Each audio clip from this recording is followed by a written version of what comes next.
Everyone, কেমন আছো তোমরা সবাই? আশা করব তোমরা খুব ভালো আছো।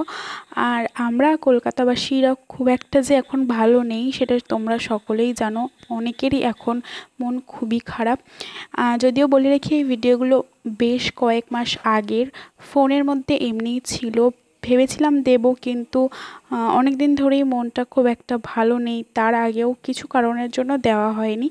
তো ভাবলাম যখন ফোনের মধ্যে আছে সেগুলো আমি দিয়েই দিই, কারণ এই ভিডিওগুলো আমি করি আমার স্মৃতিচারণের জন্য, যাতে ভিডিওগুলো আমি পরে দেখতে পারি। ফোনের গ্যালারি তো সবসময় ফুল হয়েই যায়, যেই কারণে আমরা অনেক অনেক মুহূর্ত ফোনে রাখতে পারি না, যেই কারণেই আমি এই ভিডিওগুলো শেয়ার করি, আমার ভালো লাগে।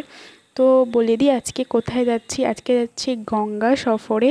হ্যাঁ, আমরা যাব আজকে মিলেনিয়াম পার্ক। সেখান থেকে একটা ক্রুজ যায়, পুরো গঙ্গাটা ঘোরায়।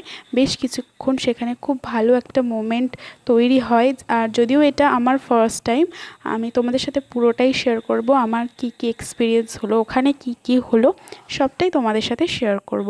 তো তার জন্য ভিডিওটা তোমরা প্লিজ একটু দেখো মন দিয়ে। আর কীভাবে যাবে, আমি গিয়েছিলাম মেট্রোতে। মেট্রো থেকে স্প্ল্যানেড পর্যন্ত গিয়েছিলাম। ওখান থেকে বাসে মাত্র 10 মিনিটেই তোমরা মিলেনিয়াম পার্ক পৌঁছে যাবে। আর যারা ট্রেনে যেতে চাও তারা বিবাদীবাগ স্টেশন পর্যন্ত চলে যেও। ওটা আর কি অন্যরকম রুটে যায় টালিগঞ্জ থেকে। তো সেটা তোমরা একটু দেখে নিলে বুঝতে পেরে যাবে কিভাবে যেতে হবে। বিবাদীবাগ স্টেশনের একদম লাগোয়া এই পার্কটি। আর এই পার্কটির মধ্যেই কিন্তু তোমরা এই গঙ্গা সফরের টিকিট পেয়ে যাবে। এখান থেকেই ক্রুজটা রোজ ছাড়ে। আমি টাইমিং সব কিছু তোমাদেরকে দেখিয়ে দেবো স্ক্রিনে, সেখানে সব কিছু মেনশন করা আছে। আর এখানে তোমরা টিকিট কেটে নেবে পার পারসন 169 রুপিস, মানে 170 টাকাই ধরো। আর এখানে এই যে টাইমিংগুলো লেখা আছে আর কবে কবে কি টাইমিং সবই তোমরা একটু পজ করে দেখে নাও। তো আমাদের টিকিট কাটা কমপ্লিট হয়ে গেছে। আমাদের টাইমিং ছিল 6টায়, বাদবাকি দিনগুলোয় 6টার সময় ক্রুজ ছাড়ে। আর উইকেন্ড ডে যেটা থাকে স্যাটারডে সানডে, সেটাই কিন্তু 5টার সময় ক্রুজ ছেড়ে দেয়। তো ক্রুজ ছাড়ার মোটামুটি আধা ঘন্টা আগে মতো তোমরা ক্রুজে উঠিয়ে দেয় ওরা, গিয়ে বসে থাকতে পারো। আর ওর ভেতরে স্ন্যাক্সের সব ব্যবস্থা থাকে, তোমাদের সব দেখিয়ে দেবো। তার আগে আমরা একটু এই পার্কটা ঘুরে নিচ্ছিলাম, কারণ আমাদের হাতে মোটামুটি কিছুটা সময় ছিল।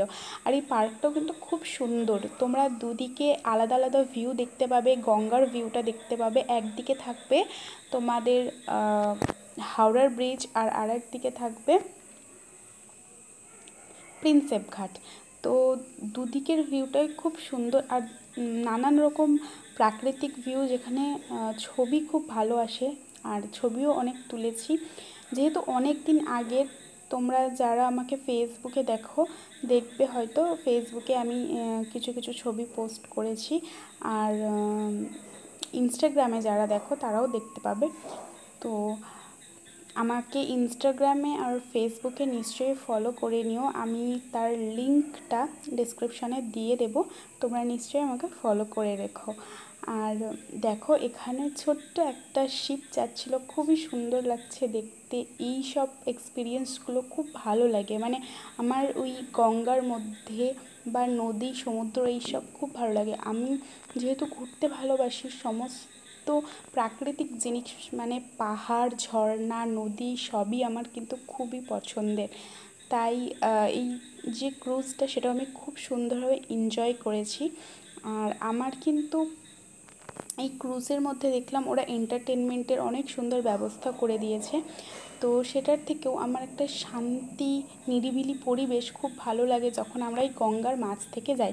কিন্তু সবার তো সেটা ভালো লাগতে নাও পারে, তারা বোর হতে পারে। সেই জন্য কিন্তু এই ক্রুজের মধ্যে তোমাদের এন্টারটেনমেন্টের জন্য খুব সুন্দর ব্যবস্থা ওরা করেছে, সেটাও তোমাদের সাথে কিন্তু শেয়ার করব। আর দেখো, আমরা কিন্তু পার্কটা ঘুরতে ঘুরতে ভুলেই গিয়েছিলাম, টাইমিং হয়ে এসেছে। তো টাইমিং হওয়ার কিছুক্ষণ পরেই আমরা পৌঁছে দেখলাম প্রায় সবাই চলে গেছে ক্রুজের ভেতরে, আর যে যার মতো জায়গা দখল করে নিয়ে বসে পড়েছে। তাই তোমাদের কিন্তু যদি পছন্দের কোনো সিট থেকে থাকে বা তোমরা যদি ভাবো যে আমরা এই সিটেই বসবো, তাহলে কিন্তু প্রথমেই তোমাদেরকে খুব তাড়াতাড়ি ঢুকে পড়তে হবে, নাহলে সমস্ত ভালো ভালো ভিউয়ের যে সিটগুলো কিন্তু দখল হয়ে যাবে। তো নিচে যারা খুব সুন্দরভাবে প্রকৃতিটাকে পরিবেশটাকে এনজয় করতে চাও, তারা নিচে বসতে পারো। খুব সুন্দর সিটিং এরিয়া আছে, নিচে ক্যান্টিনটাও আছে যেখানে আর কি খাবার দাবার ব্যবস্থাগুলো হচ্ছে। আর উপরে হচ্ছে বসার জায়গা আছে, আর এন্টারটেনমেন্টেরও সমস্ত ব্যবস্থা যেগুলো, সেটা কিন্তু উপরে। আর উপর থেকেও ভিউটাও কিন্তু খুব সুন্দর লাগে দেখতে, তোমরা দেখতেই পাচ্ছ। আর এখানে সমস্ত যারা গিটার বাজাবেন, যারা আর কি সব কিছু ইনস্ট্রুমেন্টাল জিনিসগুলো বাজাবেন, তারা এসে গেছে।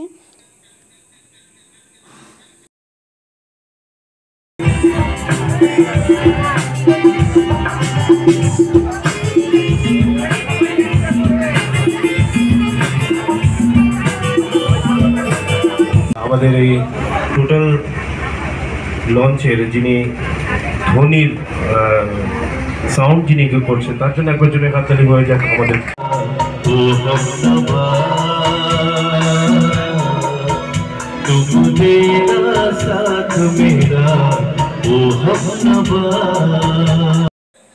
তো দেখতে পেলে এখানে গান স্টার্ট হয়ে গেছে। এরপর কিন্তু বাচ্চাদের, বড়দের, ইভেন অনেক বয়স্ক, অনেক না, একজনই কাপল এসেছিলেন, খুবই বয়স হয়ে গেছে, আর বয়স্ক মানুষেরাও অনেকে ছিলেন, তারাও খুব ভালোভাবে এনজয় করেছে, যেটা ভিডিওতেই দেখতে পাবে।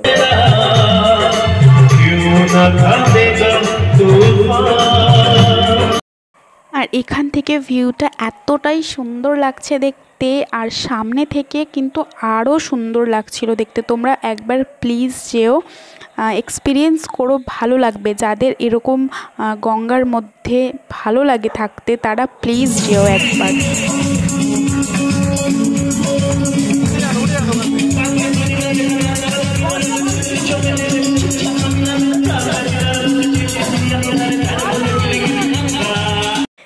দেখছোই তো তোমরা যে এখানে বাচ্চারা কত সুন্দরভাবে এনজয় করছে। শুধু কিন্তু বাচ্চারা নয়, বড়রাও এনজয় করেছে।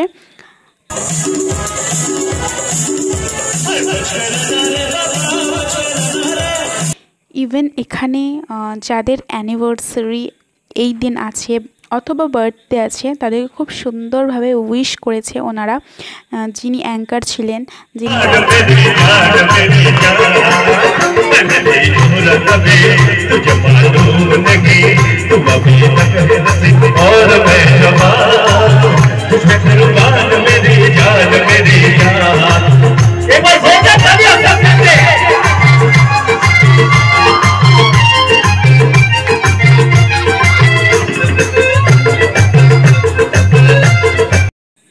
আর সবশেষে তোমরা এখানে গঙ্গা আরতি দেখতে পারবে, যেটা খুবই সুন্দর লাগে দেখতে। যদিও যখন আমরা গিয়েছিলাম সেই টাইমে সবে গঙ্গা আরতি স্টার্ট হচ্ছিল, তখনও আরতি কিন্তু স্টার্ট হয়নি, সমস্ত ব্যবস্থা চলছিল, তাই এত সুন্দর লাগছিল তোমরা দেখতেই পাচ্ছ। লাইটিং, সমস্ত কিছু খুবই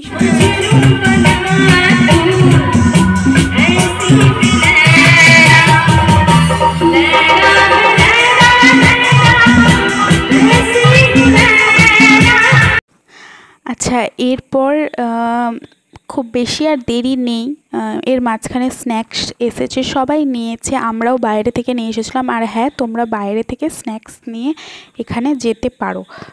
আর এখানে দেখো আমি লিপসিং করছিলাম, যেটা ও তুলে নিয়েছে, যদিও বেশ ভালো লাগছিল ওয়েদারটা। এরপরে দেখো আমাদের মোটামুটি কমপ্লিট হয়ে গেছিলো 1.5 ঘন্টা, হ্যাঁ 1 ঘন্টা 30 মিনিটই তোমরা ভেতরে থাকতে পারবে আর কি।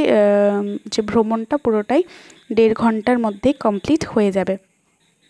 তো এরপর কিছু কথা তোমাদেরকে শেয়ার করি তোমাদের সাথে, যেটা কলকাতায় যেটা হচ্ছে এই সময়, সেটা খুবই মানে যেটা ঘটেছে সেটা খুবই একটা খারাপ, একটা খুবই নিন্দনীয় ঘটনা। সেটা সবার কাছেই, আমি শুধু না, সবার কাছেই। আর এটার জন্য সবাই প্রতিবাদ করছি, আমিও প্রতিবাদ করছি, তোমরাও প্রতিবাদ করো। শুধুমাত্র ওইভাবে নয়, বা শুধুমাত্র আজকের জন্য প্রতিবাদটা নয়, যখনই তোমরা এরকম কোনো ঘটনা, সামান্য থেকে সামান্যতরও যদি কোনো ঘটনা চোখের সামনে দেখো, তোমরা সেখানেই প্রতিবাদ করো। যেটা ঘরে হোক, বাইরে হোক, নিজের কারোর সাথে হোক, বা নিজের কেউ যদি এরকম খারাপ ঘটনা ঘটায় বা সামান্যতর খারাপ ঘটনাও ঘটায়, তাদেরকেই শেখাও। তবে কিন্তু ধীরে ধীরে সমাজটা ভালোর পথে যাবে বলে আমার মনে হয়। তো এইটুকুই আমি বলতে চাই, আর এই ভিডিওটা আমি এইটুকু বলেই এন্ড করলাম।